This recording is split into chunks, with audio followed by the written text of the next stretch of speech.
सभी विद्यार्थियों को नमस्कार। मैं विक्रम सिंह आपके सामने आज एमबीएन साइंस स्कूल की यूट्यूब चैनल पर नेक्स्ट चैप्टर प्रकाश की प्रकृति, चैप्टर नंबर 12 है प्रकाश की प्रकृति, लेकर फिर आपके सामने उपस्थित हूँ। ठीक है,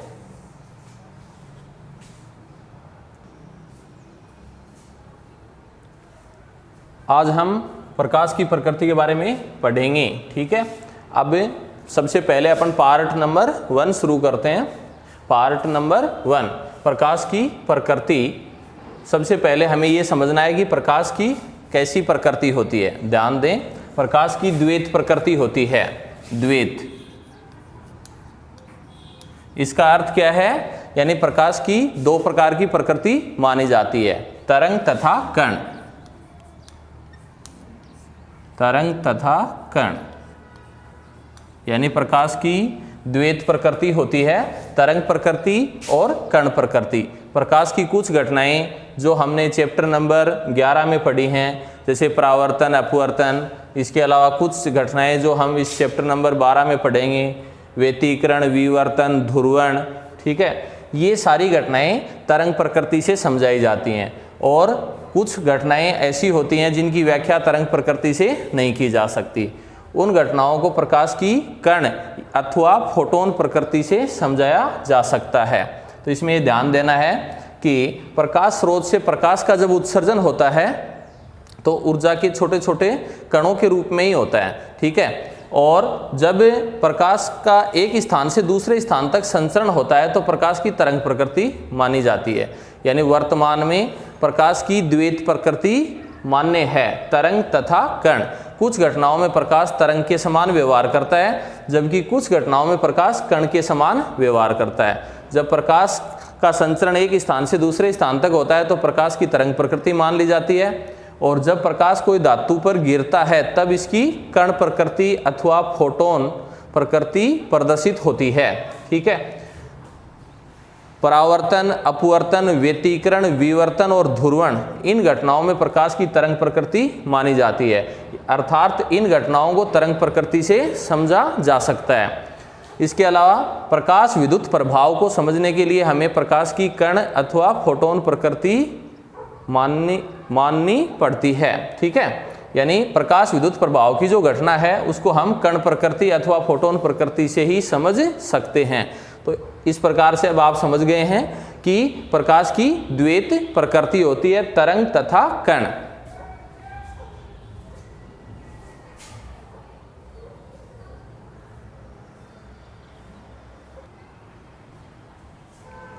अब हम नेक्स्ट पॉइंट लेते हैं, तरंगागर। ठीक है, तरंगागर किसे कहते हैं? ध्यान देना है। सबसे पहले प्रकाश स्रोत कोई भी होता है, प्रकाश स्रोत से प्रकाश का जो उत्सर्जन होता है वो तरंग की, यानी कण पहले ऊर्जा के छोटे छोटे कणों के रूप में होता है, और जब उनका संचरण होता है तो हमने ये समझा कि वो तरंग के रूप में माना जाता है। तो अब हमें तरंगागर को पहले समझ लेना चाहिए। तरंगागर किसे कहते हैं? किसी भी स्रोत से, चाहे वो प्रकाश स्रोत हो या कोई अन्य स्रोत हो, तरंग उत्पन्न करने वाला कोई भी स्रोत हो, स्रोत से समान दूरी पर स्थित, जैसे यहाँ पे ये स्रोत है और इस स्रोत से समान दूरी पर ये कोई कण लेते हैं अपन। ठीक है, स्रोत से समान दूरी पर स्थित कणों का बिंदुपथ, इन कणों का बिंदुपथ जो समान कला में कंपन करते हैं उसे हम तरंगागर कहते हैं। यानी प्रकाश स्रोत से समान दूरी पर स्थित उन कणों का बिंदुपथ जो समान कला में कंपन करते हैं, उस बिंदुपथ को क्या कहते हैं? तरंगागर कहते हैं। तरंगागर 3 प्रकार के होते हैं। प्रकाश स्रोत की आकृति के आधार पर तरंगागर 3 प्रकार के होते हैं। ध्यान दें, तरंगागर 3 प्रकार के होते हैं।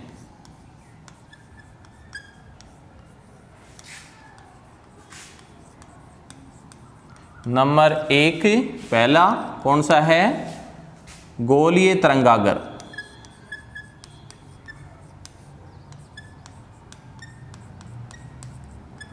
नंबर 2 बेलनाकार तरंगागर।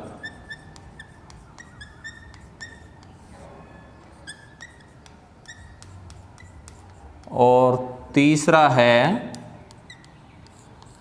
समतल तरंगागर।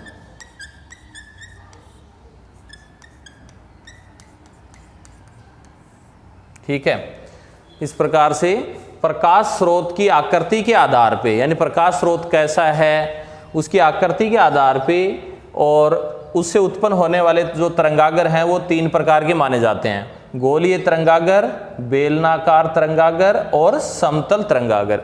अब पहले अपन इन तीनों के बारे में समझ लेते हैं। गोलीय तरंगागर किसे कहते हैं? ध्यान दें, यदि प्रकाश स्रोत बिंदुवत हो, यानी प्रकाश स्रोत गोल हो या बिंदुवत हो, तब उससे समान दूरी पर स्थित कणों का बिंदुपथ जो होता है ना, वहाँ पे कण समान कला में कंपन करते हैं। ध्यान दें इसमें कि प्रकाश स्रोत से समान दूरी पर जो कण होते हैं वहाँ प्रकाश की जो तरंग है वो एक साथ पहुँचती हैं, इसलिए उन बिंदुओं पर कण समान कला में कंपन करते हैं, जिसके कारण जो तरंगागर की जो आकृति प्राप्त होती है वो हमें गोलीय आकृति प्राप्त होती है। ठीक है, उसको हम इस प्रकार से प्रदर्शित कर सकते हैं।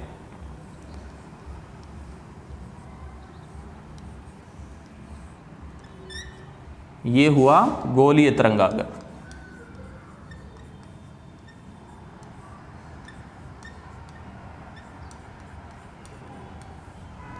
यदि प्रकाश स्रोत जैसे ये S है, ठीक है, प्रकाश स्रोत बिंदुवत हो तो उससे समान दूरी पर स्थित बिंदुओं का बिंदुपथ जो समान कला में कंपन करते हैं उसे गोलीय तरंगागर कहते हैं।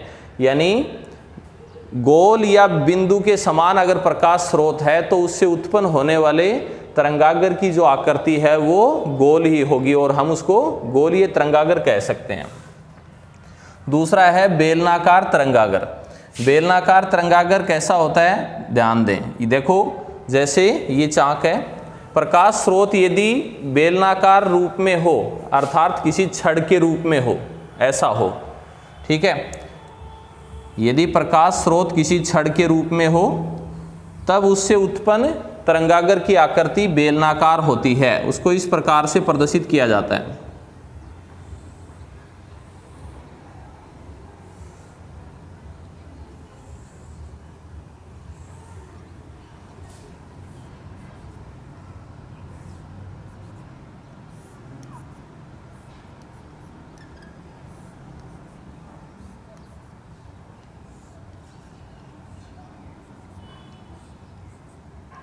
तो ये बेलनाकार तरंगागर की आकृति है।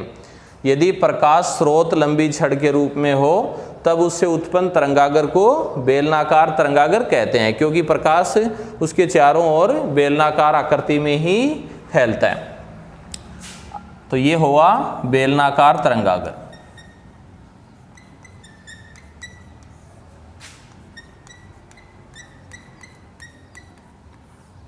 ठीक है, अब तीसरा जो है वो है समतल तरंगागर। ध्यान दें, समतल तरंगागर में समतल तरंगागर किसे कहते हैं? यदि प्रकाश स्रोत की प्रेक्षण बिंदु से दूरी बहुत ज़्यादा हो, यदि प्रकाश स्रोत की जिस बिंदु पर हम प्रेक्षण कर रहे हैं उससे यदि प्रकाश स्रोत बहुत अधिक दूरी पर हो, जैसे सूर्य अपने से बहुत ज़्यादा दूरी पर है, तो सूर्य से जो पृथ्वी पर जो प्रकाश पहुंचता है उस प्रकाश के तरंगागर को हम समतल तरंगागर ही मानते हैं। कैसे? जैसे ये बेलनाकार छड़ है और इससे उत्पन्न तरंगागर की आकृति बेलनाकार है। अब यदि हम इसका छोटा सा भाग ले लें तो वो हमें समतल ही प्राप्त होगा। इसी प्रकार से इसका भी छोटा सा भाग समतल तरंगागर ही प्राप्त होता है। समतल तरंगागर को अपन यहाँ प्रदर्शित कर रहे हैं। जैसे मान लो ये प्रकाश स्रोत है S और इससे बहुत अधिक दूरी पर इन बिंदुओं पर अगर अपन देखें तो कण समान कला में ही कंपन करते हैं। ठीक है, क्योंकि यहाँ पे प्रकाश की तरंग एक साथ पहुँचती हैं, तो यहाँ पे जो तरंगागर हमें प्राप्त होगा उसको अपन क्या कहेंगे? समतल तरंगागर। ठीक है, यानी यदि प्रकाश स्रोत की प्रेक्षण बिंदु से दूरी अधिक हो तब गोलीय और बेलनाकार तरंगागर के छोटे भाग को ही समतल तरंगागर माना जा सकता है।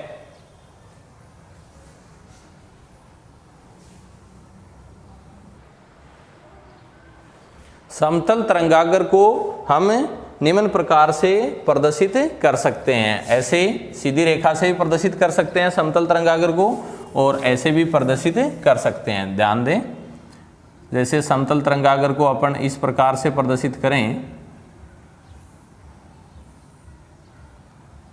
इस प्रकार से भी अपन समतल तरंगागर को प्रदर्शित कर सकते हैं।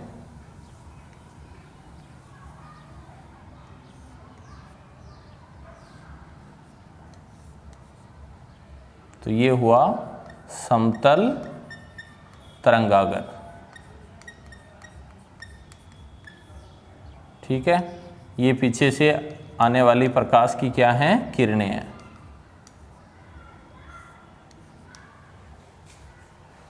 तो इस प्रकार से अपन समतल तरंगागर को प्रदर्शित कर सकते हैं। तो इस प्रकार से तरंगागर 3 प्रकार के होते हैं, गोलीय तरंगागर, बेलनाकार तरंगागर और समतल तरंगागर। आगे हम हाइगेन्स का तरंग सिद्धांत पढ़ेंगे, और हाइगेन्स के तरंग सिद्धांत से हम परावर्तन और अपवर्तन की व्याख्या भी करेंगे, और उसमें हमें तरंगागर का उपयोग करना पड़ेगा। वहां हम कौन सा तरंगागर लेंगे, समतल तरंगागर।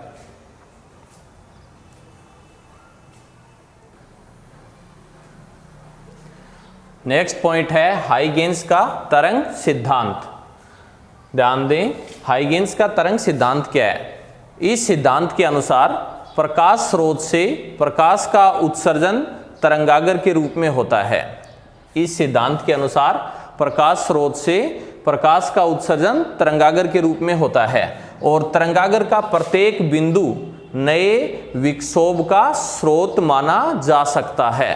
अर्थात तरंगागर के प्रत्येक बिंदु को हम दोबारा नए स्रोत के समान मान सकते हैं, यानी प्रत्येक बिंदु से दोबारा नई तरंगिकाएं उत्सर्जित होती हैं। हाइगेन्स के सिद्धांत में इन नई तरंगिकाओं को द्वितीयक तरंगिकाएं कहते हैं। इसको अपन चित्र में ध्यान से देखेंगे। जैसे ये ऐसे एक प्रकाश स्रोत है,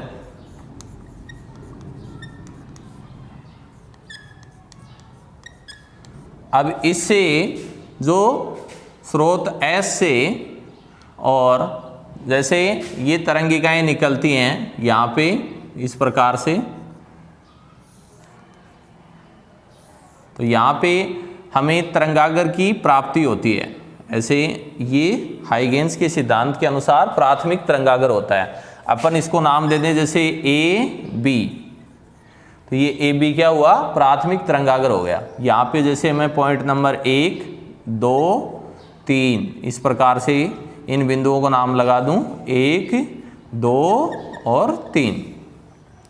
अब इन बिंदुओं, यानी जिस प्रकार से स्रोत से नई तरंगें निकलती हैं, उसी प्रकार से बिंदु 1 2 3 कहाँ स्थित हैं, तरंगागर AB पर स्थित हैं। ठीक है, तो इन बिंदुओं से दोबारा जिस प्रकार से स्रोत S से तरंगें उत्सर्जित होती हैं, उसी प्रकार से बिंदु 1 2 और 3 से दोबारा नई तरंगिकाएं उत्सर्जित होती हैं। जैसे अपन उनको देखें तो जितने समय में, मान लो कि T समय में स्रोत बिंदु स्रोत 1 से उत्सर्जित होने वाली तरंग यहाँ पहुँचती है, उतने ही समय में इधर वाली तरंग इधर भी पहुँचेगी। यानी हम T समय में और तरंग की चाल यदि अपन V माने और समय T माने, तो T समय में 1 2 और 3 बिंदुओं से उत्सर्जित होने वाली तरंगें VT दूरी तय करेंगी। तो VT दूरी का यदि हम चाप लेके और बिंदु 1 पे रख के, और फिर अगर हम इसके चारों ओर प्रकार से एक गोला बनाएं, तो इस प्रकार की आकृति अपने को प्राप्त होती है। ऐसे इसी प्रकार से यहाँ भी अपने को एक आकृति प्राप्त होगी, इसी प्रकार से यहाँ भी होगी। ठीक है, अब इन तीनों बिंदुओं के सामने अगर हम उभयनिष्ठ स्पर्श रेखीय चाप ऐसे खींचें, तो ये इसको अगर नाम दें A1 B1, तो ये A1 B1 द्वितीयक तरंगागर माना जाएगा। ठीक है, और यहाँ से जो तरंगिकाएं उत्सर्जित होती हैं, यानी बिंदु 1 2 3 से जो तरंगिकाएं उत्सर्जित होती हैं, सभी दिशाओं में जाती हैं, वो अग्र दिशा में भी जाती हैं, पश्चिम दिशा में भी जाती हैं। उसको अपन इस प्रकार से समझ सकते हैं, जैसे ये तरंगिकाएं इधर बढ़ रही हैं, इसी प्रकार से इधर भी बढ़ेंगी ऐसे। ठीक है, इसी प्रकार से इसमें भी बढ़ेंगी ऐसे।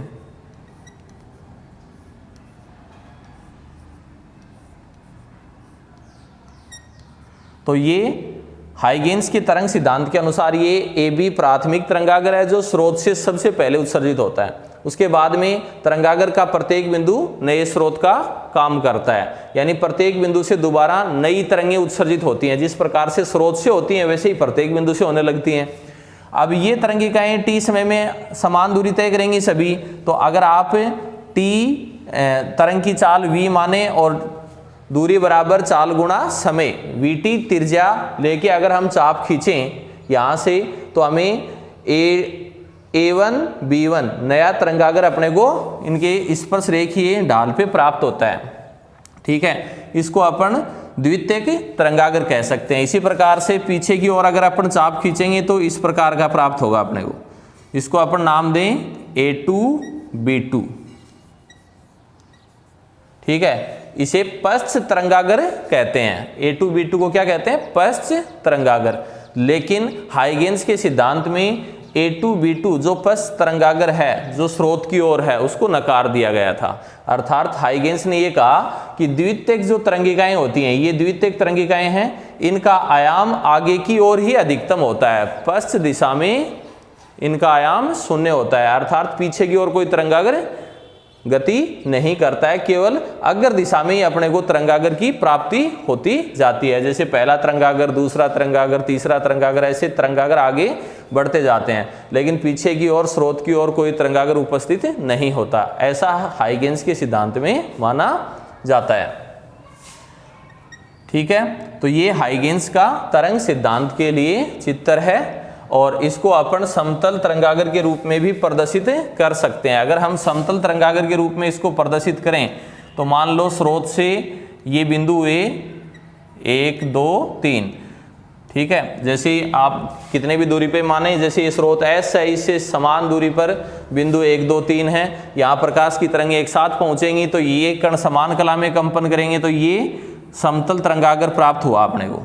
ठीक है, इसे हम ए बी नाम दे सकते हैं। इसी प्रकार से अब यहाँ पे अगर हम समान त्रिज्या लेके और गोले खींचें तो इस प्रकार से अपने को गोलों की प्राप्ति होगी और उनके ऊपर उभयनिष्ठ स्पर्श रेखीय रेखाएं इस प्रकार से खींचेंगे तो हमें नए तरंगागरों की प्राप्ति हो जाएगी। ठीक है,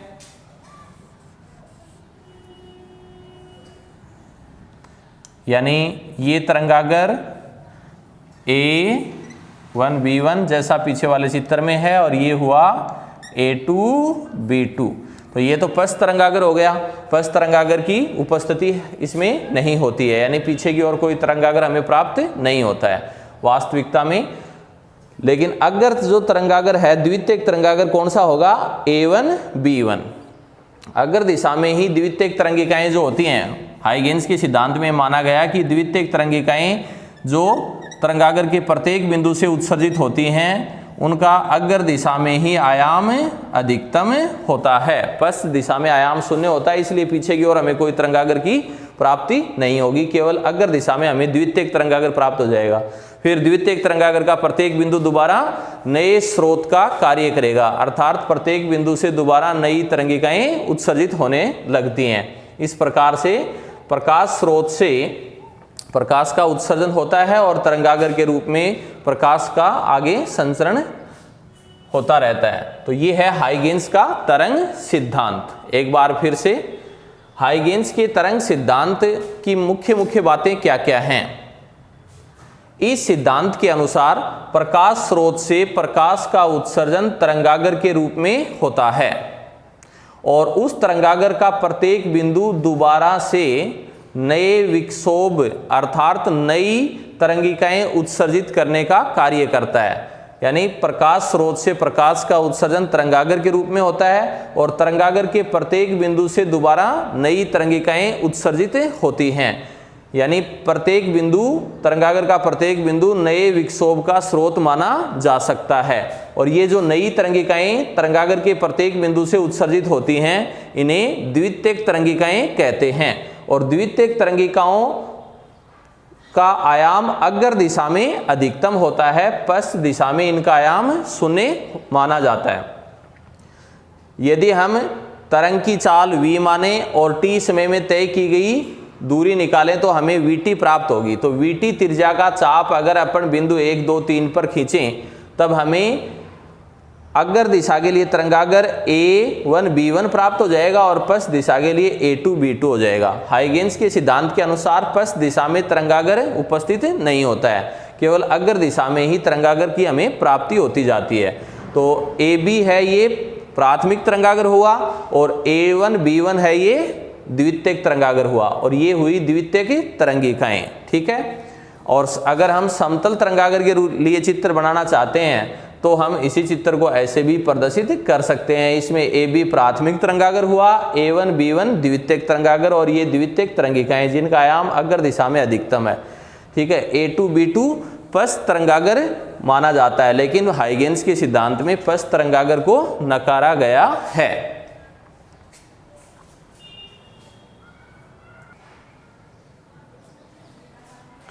तो आज हमने प्रकाश की प्रकृति के बारे में पढ़ा, तरंगागर के बारे में पढ़ा और हाइगेन्स के तरंग सिद्धांत के बारे में पढ़ा। ठीक है, तीनों ही टॉपिक महत्वपूर्ण हैं कि प्रकाश की प्रकृति क्या होती है इसके बारे में हमें पता होना चाहिए। इसके अलावा तरंगागर किसे कहते हैं, तरंगागर कितने प्रकार के होते हैं, उसके बाद में हमने पढ़ा हाइगेन्स का तरंग सिद्धांत। हाइगेन्स के तरंग सिद्धांत को प्रमुख बातें क्या क्या हैं, हाइगेन्स की तरंग सिद्धांत की कमी क्या क्या हैं। ठीक है, तो अब हम हाइगेन्स की तरंग सिद्धांत की कमियां देखते हैं।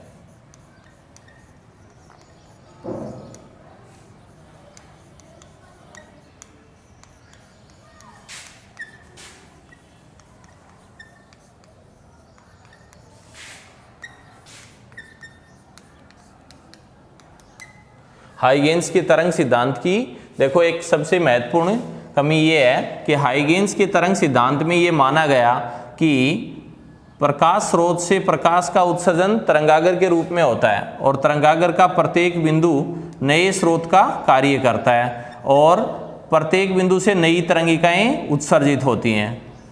ठीक है, ये माना गया था,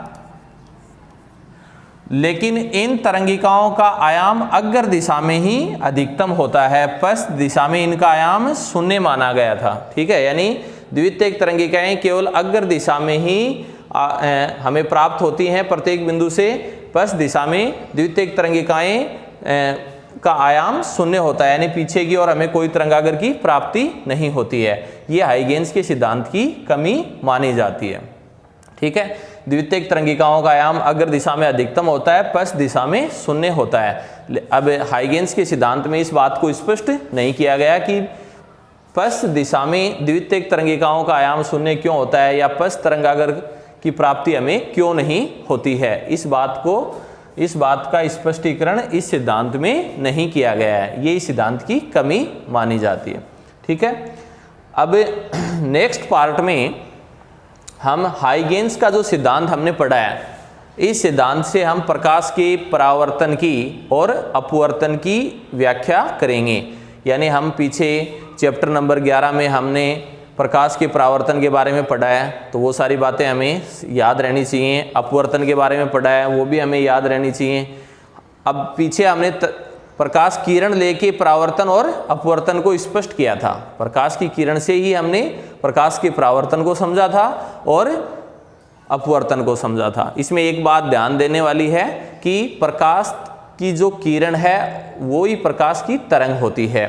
ठीक है, तो प्रकाश की किरण से तो हमने ये समझ लिया था कि परावर्तन और अपवर्तन के नियम क्या हैं। अब आगे हम हाइगेन्स के सिद्धांत की सहायता से तरंगागर जो हमने पढ़ा है, तरंगागर से हम ये समझेंगे कि परावर्तन और अपवर्तन के लिए जो नियम हैं, ठीक है, यानी प्रकाश के परावर्तन के लिए जो नियम है कि आपतन कोण परावर्तन कोण के बराबर होता है, परावर्तन का नियम है ना, और आपतित किरण परावर्तित किरण और अभिलंब एक ही तल में होते हैं, क्या ये तरंगागर के लिए भी होता है। इसी प्रकार से अपवर्तन के लिए हमने पढ़ा था कि आपतन कोण की ज्या और अपवर्तन कोण की ज्या का अनुपात एक नियतांक होता है दो माध्यमों के लिए।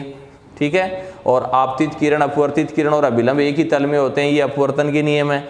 अब इन नियमों की पुष्टि हम हाइगेन्स के तरंग सिद्धांत से नेक्स्ट पार्ट में करेंगे। ठीक है, पार्ट नंबर 2 में, इसी चैप्टर के पार्ट नंबर 2 में ये चीजें अपन पढ़ेंगे।